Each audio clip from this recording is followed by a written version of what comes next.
kiss. It doesn't make sense to anybody else. Who cares if you're all I think about? I've searched the world and I know now it ain't right if you ain't lost your mind. Yeah, I don't want easy, I want crazy. Are you with me, baby? Let's be crazy. Salut tout le monde, aujourd'hui je vous retrouve pour un nouveau petit point lecture. Donc la dernière fois, je vous laissais avec Sentiment 26 de Gema Malé, donc qui est une dystopie. Et celui-ci, donc c'est sa nouvelle saga, c'est un tome 1. Et j'ai vraiment bien aimé, j'ai adoré retrouver... je mange mes cheveux, désolée. J'ai adoré retrouver l'univers dystopique de Gema Malé. Je trouve qu'on y retrouve vraiment la patte de l'auteur un peu, parce que dans la déclaration, voilà, l'univers dystopique est très malsain, très pesant. Et bah, dans Sentiment 26, j'ai ressenti exactement la même chose.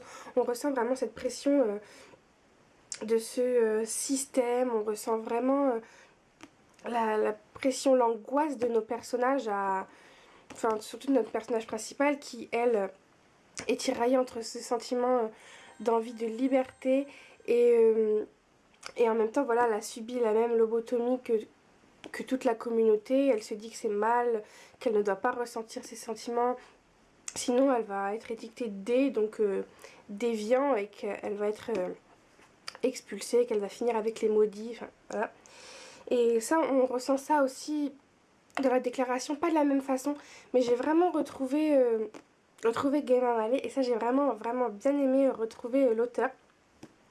Et pour ce qui est donc du livre, j'ai vraiment beaucoup aimé Evie, qui est vraiment, elle est tiraillée, on le sent dans tout le livre qu'elle est tiraillée vraiment, elle a envie d'être libre, elle sent qu'il y a quelque chose qui va pas, mais d'un côté elle se dit mais c'est moi le problème, voilà. Et donc elle va rencontrer Rafi, donc comme c'est dit dans le résumé. Je vous en dis pas plus parce que sinon après ça serait vous spoiler. Mais voilà, on va suivre Evie dans sa quête de liberté. On va aussi en apprendre beaucoup sur ce monde dystopique. Gema Malé nous donne vraiment tout ce qu'il faut pour bien connaître le monde. Moi je me suis pas sentie perdue. Elle nous donne les informations au bon moment, un peu comme Evie les apprend en fait. On apprend les failles de ce monde, et aussi voilà, c'est une dystopie, donc tous les mensonges et tout ce que ce système fait croire aux gens alors que c'est totalement faux, en même temps qu'elle. Et ça j'ai vraiment bien aimé. J'ai bien aimé les réactions d'Evie qui est totalement perdue, parce que voilà, tout ce qu'elle a appris depuis qu'elle est toute petite va se révéler faux, et plus on avance dans le livre et plus il y a des mensonges, et elle va connaître la vérité. Et donc voilà, c'est un livre que je vous conseille. Si vous aimez les dystopies, il est fait pour vous parce qu'il est vraiment très sympa. Il y a je trouve beaucoup d'action pour un tome 1. Enfin, il y a des tomes 1 qui posent beaucoup plus les bases avec un peu d'action. Mais là, dans celui-là, on en a quand même pas mal. Moi, plusieurs fois, je suis restée accrochée au livre. Je voulais absolument savoir ce qui allait se passer, parce que plusieurs fois, on laisse nos personnages dans des situations assez compliquées. Donc voilà, Sentiment 26 que je vous conseille vraiment. Et j'ai hâte de lire la suite, parce que la fin, on s'y attend pas du tout. Ensuite, j'ai lu un livre sur Makobo, donc je suis encore une fois sortie de ma liste de ma palle d'été. Les listes, c'est vraiment pas fait pour moi. Pourtant, je l'ai plutôt bien suivi quand même. Je suis plutôt fière de moi. Mais c'est vrai que j'ai essayé de caler quelques e-books entre. Et celui-là, j'avais vraiment très envie de le lire. Donc j'ai lu Cinder de Marissa Meyer, donc en e-book sur Makobo. Et celui-ci, c'est un gros coup de cœur. Franchement, Cinder, j'ai adoré de A à Z. Déjà, moi j'aime beaucoup les contes Walt Disney, tout ça. C'est totalement mon truc, Cendrillon. Donc là, c'est vraiment une réécriture de Cendrillon. Mais c'est pas la réécriture vraiment fidèle, vous voyez, où il va vraiment se passer tout comme dans Cendrillon. Non, on prend vraiment les bases de Cendrillon. C'est-à-dire, voilà, la jeune fille simple qui est malmenée, qui a perdu son père, qui est malmenée par sa belle-mère, donc la belle-mère, la marâtre, là qu'on déteste, les deux demi-sœurs, le prince bien sûr, et le bal, sinon c'est pas drôle. Mais Marissa Meyer fait un mélange de tout ça, nous mélange donc un univers dystopique, une Chine après nombre de guerres aussi, il y a des cyborgs, il y a des robots.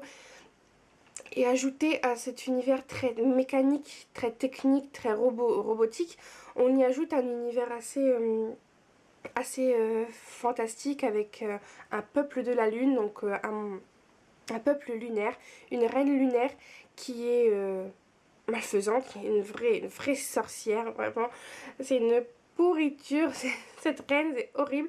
Donc on retrouve aussi cette apparence de conte un peu de la reine méchante. Et voilà, et mélangé à tout ça, ça donne vraiment un cocktail explosif. Moi j'ai vraiment beaucoup aimé. Parfois dans la lecture, on oublie complètement que Cinder est une réécriture de Cendrillon. Puis d'un coup, on voit le prince, ou d'un coup, il se passe quelque chose qui nous dit « Ah oui, ça me rappelle à Cendrillon ». Mais c'est très vite effacé en fait, parce que oui, Marissa Meyer nous mène par le bout du nez dans toute son histoire, par aussi ce virus qui décime les populations. Et ça, j'ai vraiment beaucoup aimé. Et le personnage de Cinder est vraiment incroyable.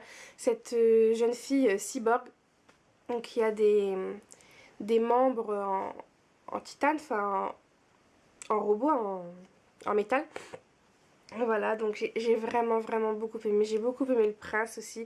C'est vrai que les scènes entre Cinder et le prince, voilà, moi j'ai totalement été conquise. C'est mon côté fleur bleue a totalement pris le dessus. Mais vraiment, c'est un livre que je vous conseille 1000 fois. Je ne m'attendais pas du tout à ce qui allait se passer. Quoique, j'ai eu un petit doute pendant un moment, mais je me suis dit, ah, peut-être pas, enfin. Et puis au final, si c'était ça, mais c'est pas bien grave, quoi, parce que c'est vrai que tout ce qui se passe autour, voilà, c'est vraiment un gros plus, même si cette petite chose, d'un côté, on s'y attend si on suit vraiment le raisonnement que c'est une réécriture de Cendrillon. On sait que... Elle veut plus. On sait que... voilà, que au final, ça va se finir comme ça parce que dans... Enfin, ça va se finir comme ça, non, que ça va se passer parce que ça se passe dans Cendrillon. Donc on garde vraiment les bases du conte, mais avec un univers tout autour qui est vraiment génial. Moi, j'ai beaucoup aimé. Pourtant, les robots et tout ça, c'est vraiment pas mon truc. Mais alors là... Vraiment, parfait. J'ai hâte de lire la suite. Donc la suite, ça sera une réécriture du Chaperon Rouge, si je me trompe pas. Et au début, j'avais un petit peu peur parce que j'avais pas vraiment été regarder sur internet ni quoi. Et on retrouve bien Cinder, parce que moi je me suis dit, oui, mais si on laisse Cinder là où elle est, ça va pas aller. Parce que moi je me suis vraiment attachée à elle. Et j'espérais qu'on la retrouverait dans le tome 2. Mais quand j'ai vu que c'était sur le Chaperon Rouge, voilà. Mais non, au final, Cinder sera bien là, donc j'ai hâte de voir comment l'auteur va réussir à nous mélanger le conte du petit chaperon rouge, à amener Cinder. Donc voilà, Cinder, vous l'avez compris, un gros coup de cœur que je vous conseille. Et ensuite, pour finir, alors j'ai pas lu pendant quelques jours, 4-5 jours je crois, parce que c'est vrai qu'après Cinder... j'avais envie de pas grand chose. Je pensais normalement commencer Ingénue de Jay Larkins, mais au final j'avais vraiment pas du tout envie, et vu que voilà, la lecture doit rester un plaisir, je me suis pas forcée. Malheureusement je le lirai pas tout de suite parce que j'en ai vraiment pas envie, et de toute façon je dois le rendre demain à la médiathèque, donc comme ça c'est réglé. Je peux pas le rallonger parce qu'il est réservé, donc je vais le ramener à la médiathèque. La personne qui veut le lire le lira, et moi je le remprunterai quand j'en aurai envie. Donc voilà, j'ai mis plusieurs jours à me décider sur un livre. C'est vrai que je tournais en rond. J'avais envie vraiment de me tenir à ma palle d'été, mais d'un côté j'avais envie de dévorer des e-books, chose que je n'ai pas fait. Je me suis raisonnée et je me suis dit qu'un petit livre assez simple à lire, assez court, pourrait me redonner envie de me remettre à la lecture. Et du coup, j'ai lu La 7ème vague de Daniel Glatauer, qui est la suite de Quand souffle le vent du Nord, du même auteur. Alors, Quand souffle le vent du Nord avait été pour moi un gros coup de cœur. J'avais vraiment été vraiment touchée par l'histoire qui lie Amy et Léo. Mon côté fleur bleue avait encore une fois pris sa place. Enfin, vraiment, j'avais vraiment bien aimé.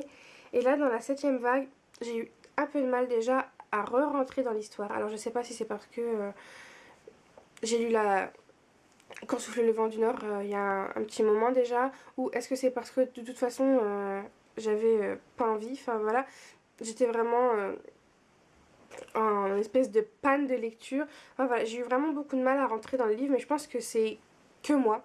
Voilà, c'était personnel, c'était moi qui avais un problème. Et une fois que j'ai été dedans, j'ai été contente de retrouver les personnages. J'étais vraiment très heureuse de retrouver Amy et Léo. Mais c'était pas pareil. C'était vraiment pas pareil que dans le tome 1.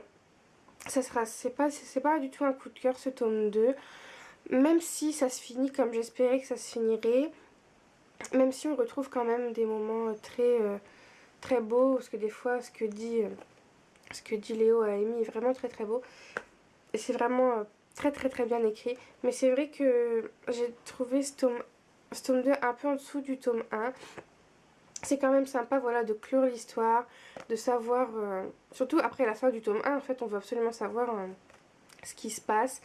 Donc voilà, on a réponse à nos questions, la fin, voilà, est-ce qu'elle est, moi, elle m'a plu, c'est ce que j'attendais. De toute façon, je ne vois pas si l'auteur aurait pu finir le livre autrement, mais ça aurait tout gâché, je trouve, ça aurait vraiment gâché la belle histoire qui se lie entre nos deux personnages. Donc voilà, pour ceux qui connaissent pas, ce sont des romans épistolaires. Donc, ouais, donc c'est pas des lettres écrites à la main, ce sont des emails.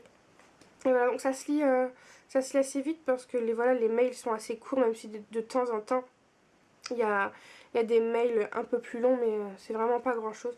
Donc voilà, ça se lit vite. Si vous avez lu le tome 1, je vous conseille de le lire quand même parce qu'on veut savoir ce qui va advenir à nos personnages, parce qu'on s'attache quand même bien à eux. Une chose aussi là, qui me revient en tête, qui m'a un petit peu déplu, c'est que on sait que nos personnages s'écrivent par mail et on n'a qu'une seule on attend vraiment une chose. Enfin, quand vous avez comme ça des personnages pendant tout un tome 1 qui s'écrivent par mail, et puis là encore comme on se dit mais voilà, on attend vraiment qu'il se passe quelque chose. Je veux pas vous spoiler, donc du coup je le dis pas, mais je pense que ceux qui ont, quand on lit le livre, forcément on attend que ça. Et bien dans ce tome 2, cette chose se passe, mais on est là sans être là. Et au final, c'est pas comme si nos personnages nous emmenaient avec eux. On n'est pas vraiment présent dans l'instant, dans l'action. On nous le dit plus tard parce que eux, ils en parlent par mail. Et ça m'a un peu dérangée. Je me suis dit, bah l'auteur, il aurait pu faire... Ah, après, il voulait peut-être garder vraiment toute une partie épistolaire. Mais c'est vrai qu'il aurait pu, je sais pas, moi j'aurais aimé... Voilà, j'aurais aimé être présente. J'aurais aimé voir ce qui se passe. Même à la fin, c'est vrai que ça reste par mail. Et j'aurais bien aimé, voilà, une petite partie écrite, voilà, comme un roman. Et qui nous raconte ces moments-là. Donc voilà, j'arrête mon blabla. J'ai l'impression que je suis en train de m'emmêler les pinceaux. Mais c'est vrai que j'ai vraiment peur de trop vous en dire et ça gâcherait votre lecture. Donc je veux pas du tout ça. Donc voilà pour la 7e vague, j'ai bien aimé, mais sans plus. Je suis contente de l'avoir lu quand même, d'avoir fini l'histoire de Léo et Amy. Donc voilà, ça c'est tout pour mes lectures passées, donc les lectures que j'ai faites. Et en ce moment, donc ma lecture en cours, c'est Wonder de R.J. Palacio. Donc que j'ai commencé, je sais même plus quand, hier, avant-hier je crois, parce que j'ai pas eu le temps de lire hier, donc je suis à peine à la page 20, je suis vraiment au tout début. Mais j'ai vraiment bien envie de le lire. Je suis sûre qu'il est très poignant, qu'il ouvre les yeux sur certaines choses. C'est le genre de livres que j'avais envie de lire. Et c'est surtout le livre que je voulais sortir de ma palle là, cet été. Donc voilà, en cette fin de vacances, puisqu'il reste plus que... Enfin, pour ma part, il me reste plus que 15 jours de vacances. J'ai vraiment très envie de lire Wonder. Donc voilà, je viendrai très bientôt vous parler de Wonder. J'espère que je vais l'apprécier parce que j'ai vraiment très envie d'apprécier ce livre. Je sais pas, voilà, il me lance de bonnes ondes. Donc voilà, c'est tout pour moi pour ce point lecture. Je vous souhaite à tous de très belles fins de vacances. Profitez bien avant la rentrée. Je vous fais plein de bisous et je vous retrouve très vite. Bye.